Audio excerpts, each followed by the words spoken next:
Mga kapatid, palapit pa rin ng palapit si Typhoon Ruby sa lupa. Sa huling update ng Pag-asa, nasa 250 kilometers per hour ang lakas ng hangin nito.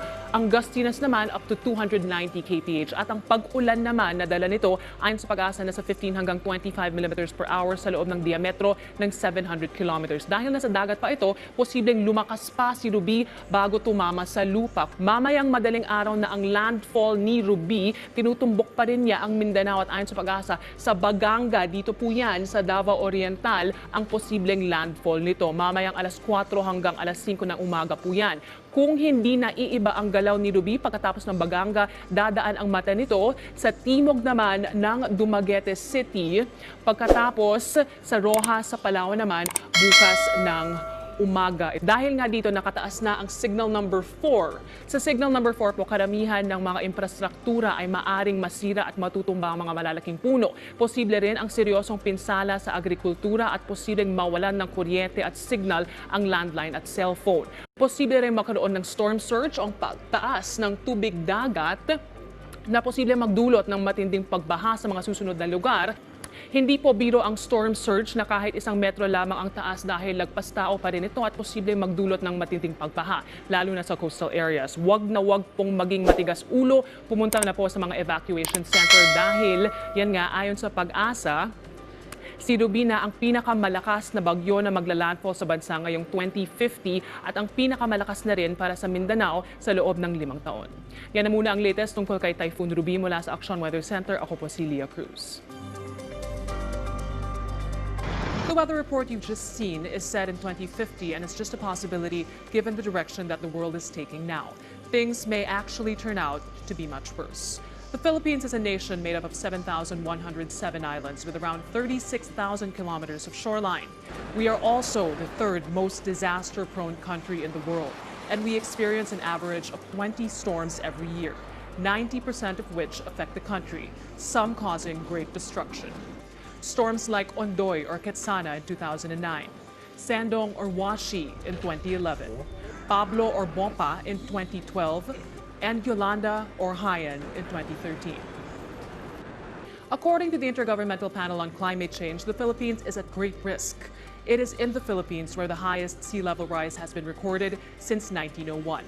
The global average is at 19 centimeters. In the Philippines, a rise of 60 centimeters has been recorded. That's 3 times the global average.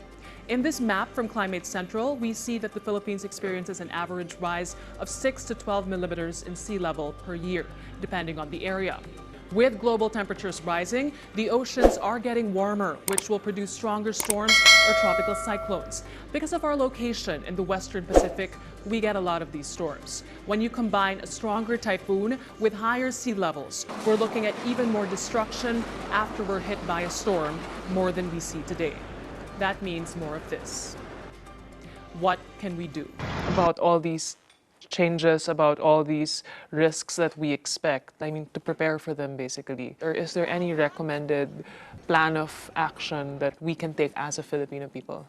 We need to prepare our communities, and that means effective and meaningful land use planning. We need to get people out of harm's way and locate our homes, our infrastructure, our food production systems where they will not be drastically affected by all of the impacts of climate change. We call that climate change adaptation. We need to adapt because changes are taking place.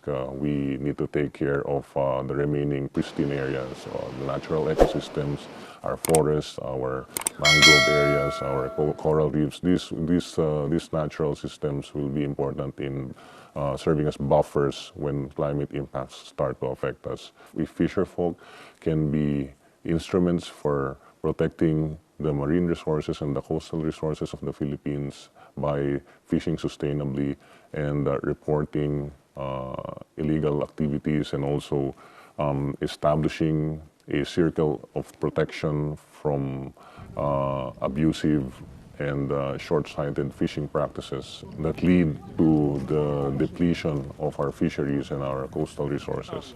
That will go a long way. We find the intersection between science and experience. Especially, you also have knowledge that emanates from the grassroots. So we call that indigenous knowledge. And farmers, fisherfolk know that things are really happening, and for them, it is an existential question. It threatens their existence, and their real lives and livelihoods are at stake. We're a developing nation. How do we make sense of fitting preparation for climate change into all these other issues that we have? I believe that the only option for us to build a better nation. That means eliminating corruption, building infrastructure, roads, bridges, farm-to-market roads in a way that it will withstand extreme events. That means, of course, eliminating the leakage from the funds that we use to build our nation. We also need to build a nation that is educated, a nation that cares, and that means also a nation that protects its natural resources, because natural capital is what will make a difference as we try to cope with climate change. And so this is the generation that can address this. So it's rather great to be part of this generation, because people in the future generations will look up to our generation and say, those guys made it happen.